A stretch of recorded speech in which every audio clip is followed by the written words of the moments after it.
Okay, everybody, we're back. Richard, please go for it. Okay, thank you. Shall I start sharing? Yeah, it's always good to share, Richard. Can we wait 1 minute? 1 minute. Just a couple. All right, are we on? Yeah, put down. Yeah. Okay, so thank you for the opportunity to speak.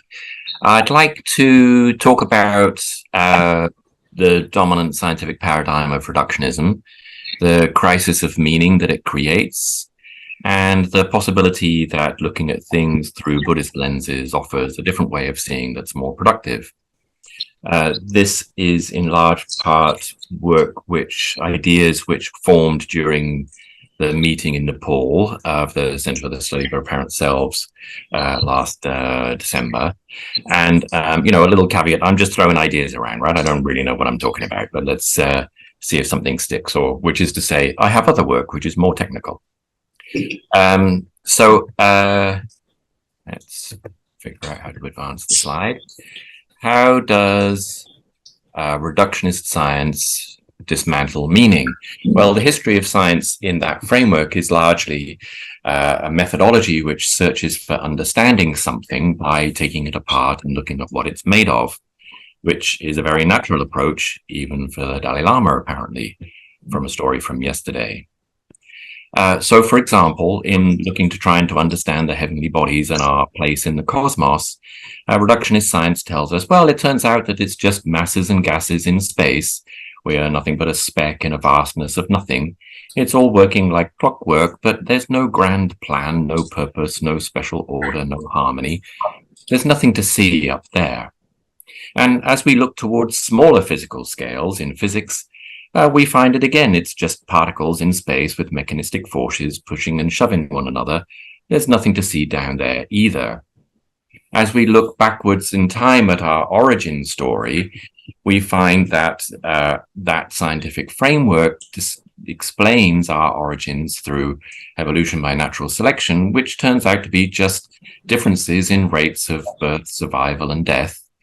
It's just survival of the fittest. It's just a competitive framework. It's basically a game of who can not die the longest. There's no genuine cooperation or altruism. There's just heuristic survival strategies. There certainly isn't any plan, any purpose, or any meaning to it. There's nothing to see back there. What if we look inside our own bodies? Well, we find that we are just a meat machine made of organs, cells, and molecules carrying out the instructions of our genes. There's no elan vital. There's no heart except an organ for pumping blood. There certainly isn't any soul. There's nothing to see in there. And what about up here? In neuroscience and more abstractly in cognitive science, looking inside our heads and inside our minds, we're told that it's just neurons and electrical impulses. There's no ghost in the machine. That's vanished. There's no choice. There's no self. There's no spirit. If we were to look at things in a more BDI way, then there's urges and compulsions and stimuluses and responses, or in an abstract way, logical way, there's propositions and facts and logic done poorly. Or in a machine learning way, there's just algorithms and search processes and statistics and heuristics. But there isn't any agency or beliefs or desires or intentions that are real. There's no self and certainly no free will. There's no understanding and no understander, the one who understands in that system. There's nothing to see up here. And as we look outward to our relationship in society, our role in society, we find, we're told, it's just people being individuals meeting their personal needs, homo economicus, rational agents, not done very rationally. There's not really any such thing as society and no such thing as a collective mind. It's just individual utilitarianism at scale. There's no place for compassion here or love. There isn't really even any us.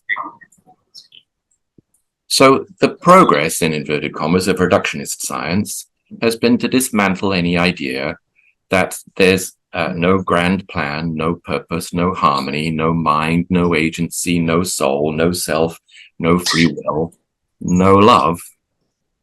That having identified the parts of the systems, what we were really looking for seems to have fallen through our fingers. because nothing matters. There isn't any reason to be here. And we are led to a crisis of meaning. And if we're not careful, a pit of despair. What went wrong? Each time reductionist science turns its searchlight on a domain, the light reveals that there is just some parts, because that's all reductionist science can ever see. That there's nothing to see here. The organization, the orchestration, the whole is explained away. And the wonder and the why and the purpose and the meaning cannot be found in the parts. Those are qualities that can't be grasped by that methodology. And the personal human inspiration, motivation, intuition, and values that drove us to do the science in the first place, that's intrinsic to all human activity, is systematically eliminated from the official record. Now, there is a kind of science that tries to redress those deficits of reductionist science. Complexity science tries to put the parts back together into wholes. The science of complex systems, of emergence, with ideas like the whole is greater than the sum of the parts and self-organization. And depending on who you're talking to and how many beers they've had, there might be an inclination to re-engage with a little wonder and awe, or how does he put it, recreating the sacred. But it still struggles to engage or to find the tools to engage with dimensions such as meaning, love, compassion, and purpose. Can doing more reductionist science, if we just did it better, just did more of it, dig ourselves out of the pit of despair and heal our crisis of meaning? Well, clearly not. This is a framework that asserts that meaning is not even a thing. More of that kind of science just drives you away from meaning and deeper into the pit. There can't be any kind of reductionist science that provides any meaning to anything. So what could be the way out?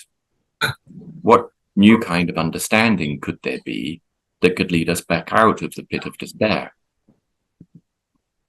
So I know more about those stuff than I do about this stuff. I'm only beginning to learn about some of these concepts and philosophies. And mostly this slide is a collection of buzzwords and catchphrases, but it's beginning to mean a little bit to me.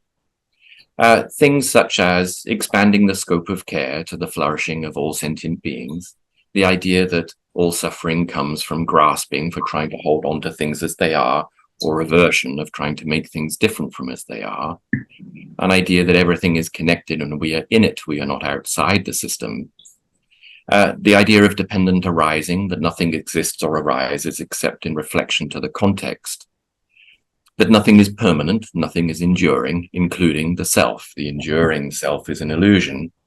And then there's this concept of emptiness, whose essence is compassion, an essence that can't be grasped. We can't nail down compassion. We're not going to be able to take it apart and find its parts. And not to put too fine a point on it, love. Not business love or transactional love, the kind of love that you do in order to get something in return, and not the falling in love, the brain chemistry urge to serve the propagation of the genes kind of love either. More like love as a prime mover of everything, love as a purpose, perhaps love as a nature of reality.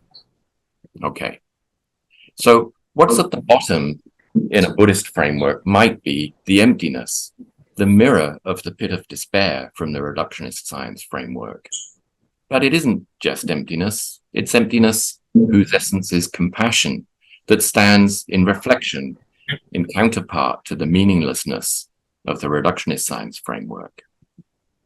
And on the seat of that compassion, a whole load of other things and different ways of looking at things might be built.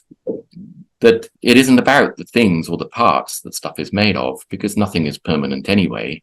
It's more to do with the relating and the relations between things and the concept of dependent arising, that we need to dissolve the separation between the observer and the object because we are in it, we are not outside it, and let go of trying to control things, the grasping aversion, and let go of the idea that we are the most important thing in the universe, our superiority, and instead expand our scope of care to the flourishing of all sentient beings.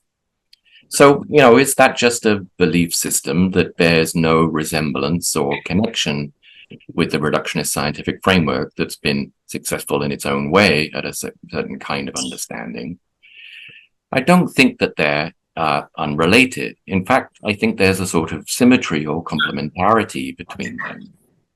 Whereas the reductionist science is clearly a science of things, the right-hand side, the other side of the mirror, is about all the stuff that isn't things, all the stuff that's essences.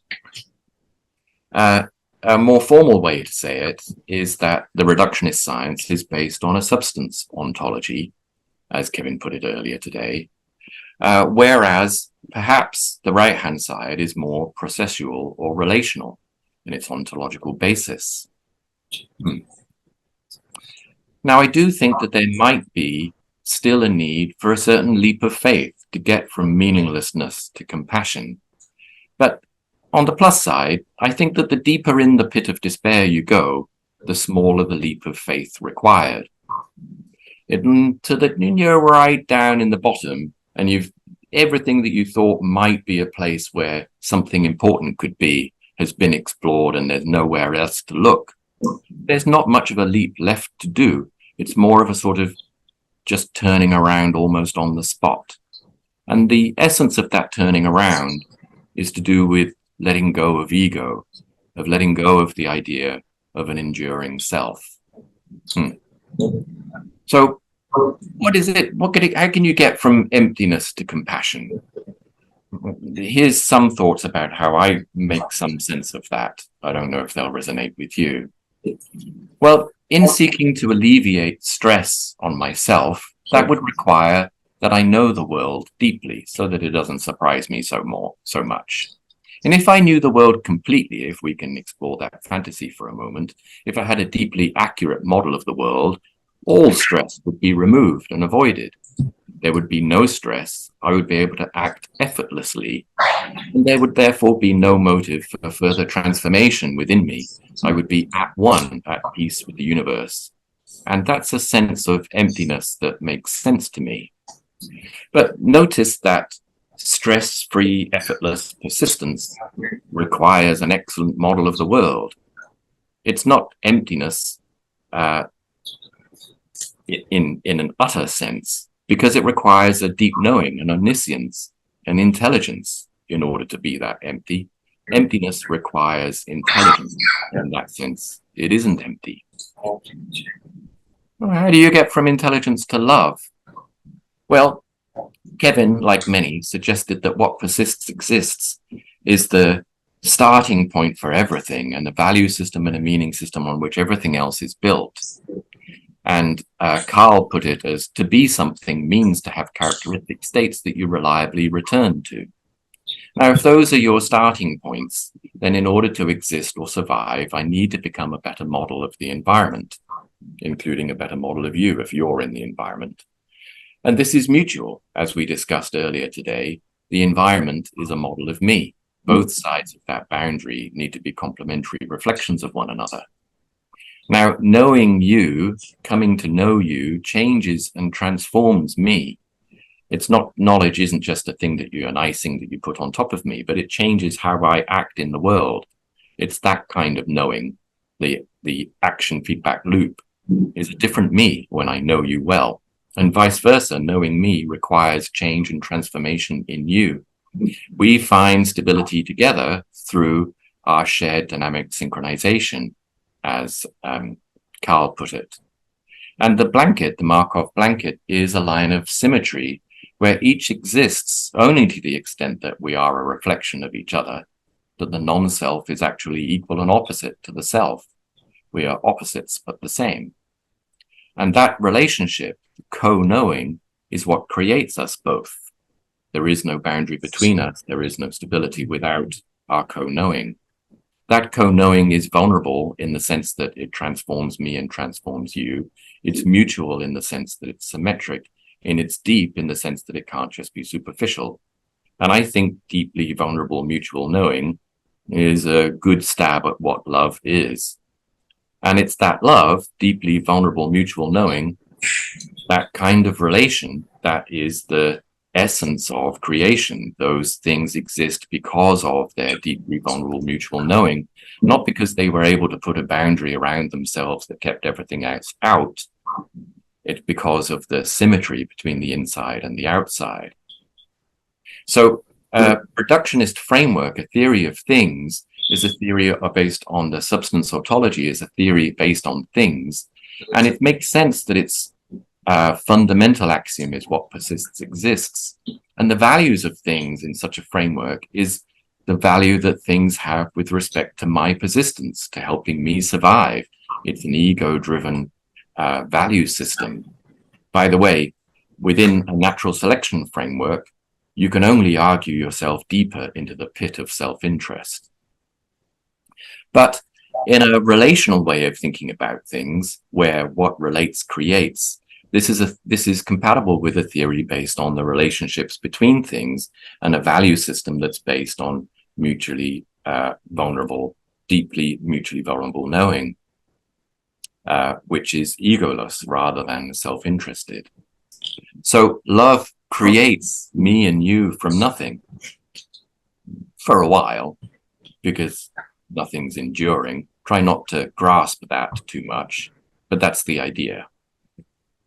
Now, that reductionist science based on what persists exists is really about a contraction of care, or a concern for the security for the self, or put differently, what does it mean for me? And in trying to ask that question of what does it mean for me by taking things apart, trying to find security for self, we don't find any meaning at all. Whereas the mirror of that is an expansion of care towards an expansion to the flourishing of all sentient beings. So I'll end just with one slide to connect this to the stress care intelligence loop that's been discussed in this group more broadly. So the stress in the left-hand side under a contraction of care is that I am threatened, me being different from everything else. And the scope of the care is self-interest.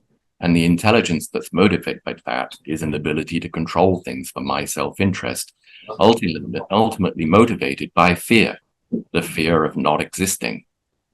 Whereas in the mirror, the stress is a loss of harmony, a loss of mutual harmony, or suffering, or a lack of flourishing, with a scope of care that's all sentient beings, and an intelligence that's about deeply vulnerable mutual knowing or love rather than fear. So those are my thoughts on that topic. Hope that's stimulating.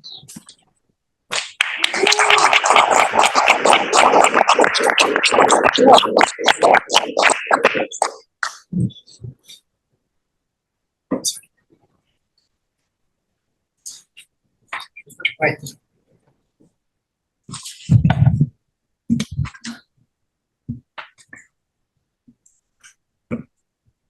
Wow, thank you, Richard.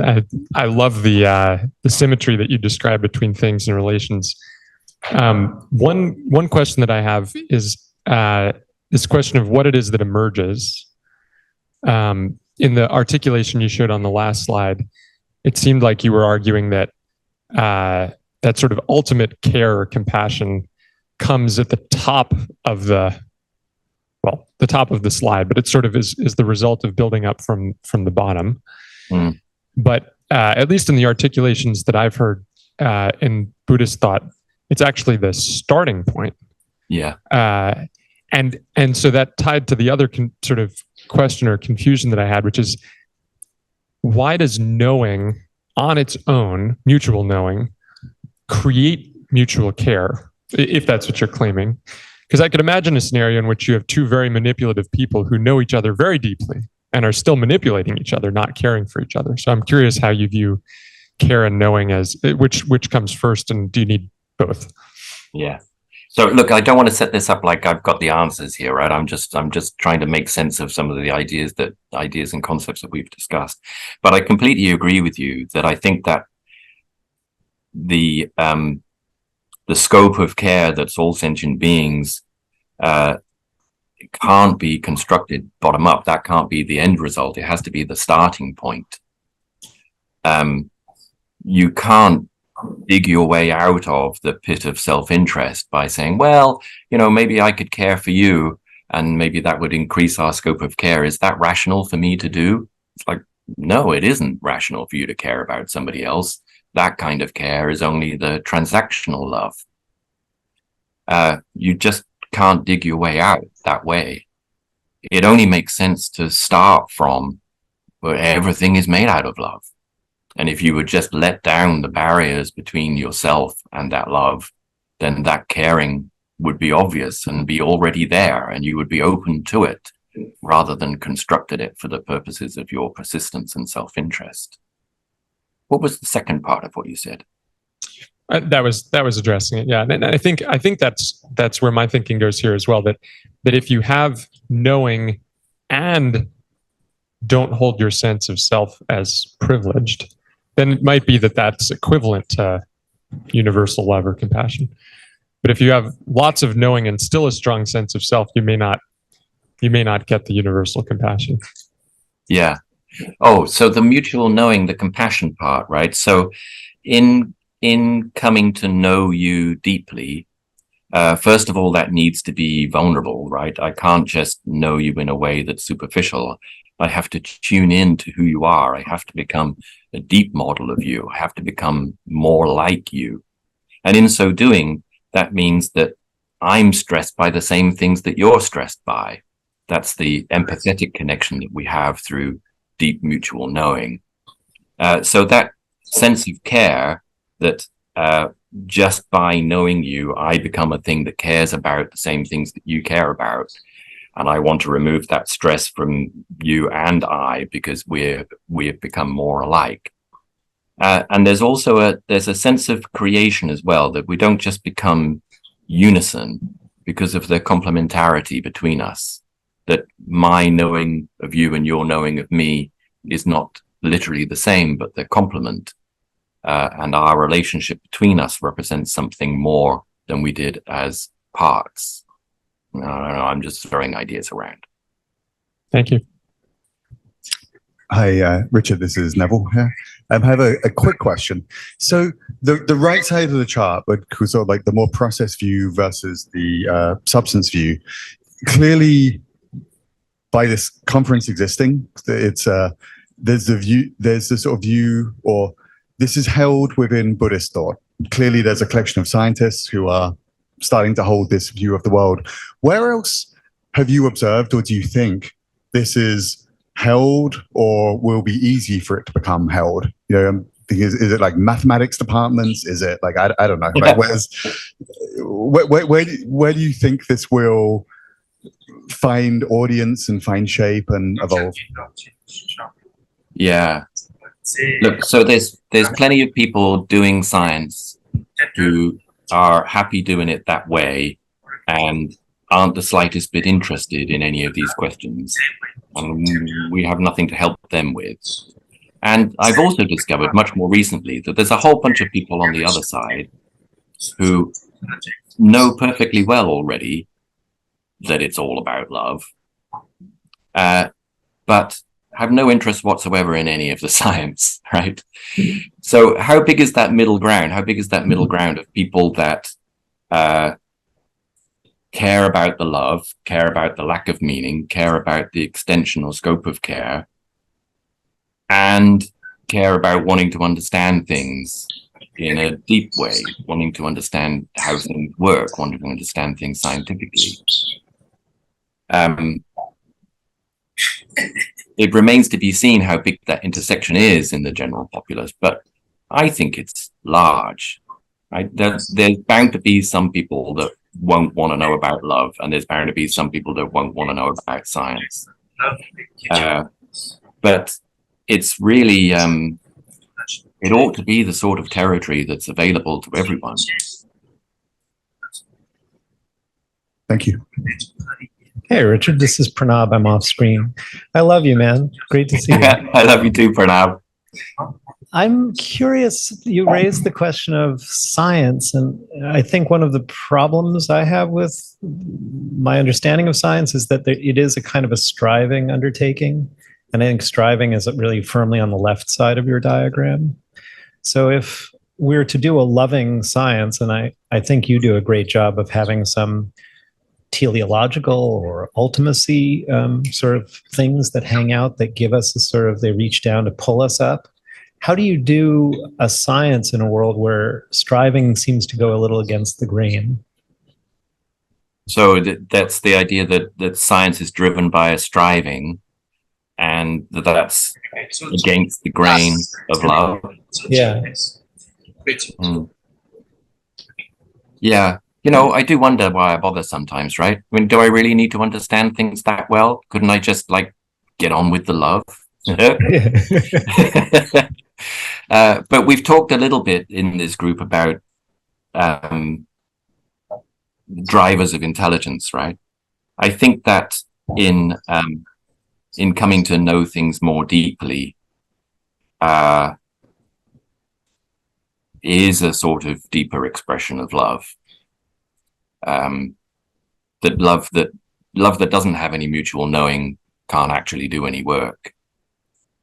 I'm not sure, but yeah, I do understand the feeling of striving. It's like, oh, I've got to figure it out. It's like, oh, maybe I don't have to figure it out. I certainly understand how much ego is involved in doing science. Well, maybe I don't understand quite how much, but I know that there's a lot. So yeah, I feel the tension. Hey, Richard. Not so much a question, so much as a thought, maybe riffing off what Pranab was saying, is one is that as the difficulty increases, and it's funny, Richard, we've been talking about all of our personal, for those of us that are practitioners, how we ended up at this very unlikely place. And a lot of times it's difficulty that hits a point of intensity where you're like, okay, I'm willing to do this. Yeah. So I'm struck that, you know, as particularly we enter in a phase of the world where there's more and more difficulty in a weird way. It's like the wind is at our sails because there's a number of different pits. One of which is the reductionist pit. And then thinking about this, Rinpoche a few times has spoken about different paths, the path of knowledge, the path of practice, the path of sincerity. And one of the most challenging parts for me as someone who's mostly a knowledge person is at the bottom, the pirouette that needs to happen, the turning inside out, is using concepts to then let go of concepts. And in your presentation, you talked about the development of a perfect model, which I'm not sure if this is what you're intending. The perfect model is to jettison all models to then make that jump across. And it's a little tough because the method that the boat that gets you most of the way there then needs to be abandoned. So not so much of a question as a observation. Curious how that lands with you. Yeah. What was the third path? Knowledge, practice, and sincerity is the way I'm thinking about it. Devotion. Thank you. Yeah. You know, I don't believe in the perfect model, of course. That, you know, where do you want to go? Yeah, that it lands well, Bill, is the answer. Maybe I'll just jump on top of what Bill said, and sort of coming from a Buddhist perspective, it's very interesting the way you presented this sort of reductionist model and then coming out of it, so to speak, out of emptiness, which is very elegant from a Buddhist standpoint, even ritually. But it's also interesting to note that in the history of Buddhist thoughts, actually the early style of analysis was reductionistic.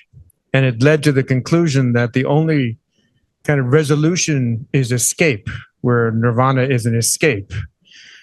And that's because it's a substance ontology, which breaks the, you know, the mind-body system into substances that have fixed essences by their causal history.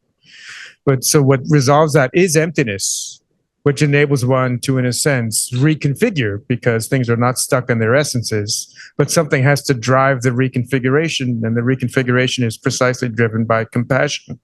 So it was really quite a beautiful kind of way. I just wanted to say that really worked very well, at least for me, from a standpoint of someone who works on Buddhism, that really had a very elegant way of doing that. But I think the key there is that the meaninglessness, in a sense, is in a certain way is kind of important, as you pointed out, in the sense that if meaning is essentialized meaning, then we're just going to get stuck in whatever model it is. So a key pivot point is precisely kind of what Bill, I think, is trying to, maybe what Bill's saying is that key pivot point is the critique of essences, actually, which is what emptiness, where emptiness provides that pivot point. Anyway, just thought that might bring up something for you. Yeah, thank you. I mean, it does, it feels right in my gut that the meaninglessness feeling of, crap, it's all meaningless feeling, right? It's like, there isn't anything there, right? And that does feel like it's almost the same point as the emptiness, which is let go of the grasping. The emptiness, it's like it's empty, but you let go of the grasping and it's okay that there isn't anything there. And they feel very close to me, and also, like a million miles apart as well. I think we're resonating. Richard, this is Kevin. Thanks a lot for that exposition. I really enjoyed that and appreciated it. And it was, especially for me, who's new to the Buddhist perspectives, your description of the right-hand side was really inspiring, actually. Although it's a little hard to grasp with the scientific mind. So I want to concentrate on the left-hand side. So I completely agree that reductionist science eliminates meaning all the way, and what it gives us is isolated bits of knowledge and some control, or at least an illusion of control up to a point, but it doesn't really give us understanding. And because it eliminates the thing we're trying to understand by pulling all the parts and relations apart from each other. And what I'm wondering is, it feels to me like systems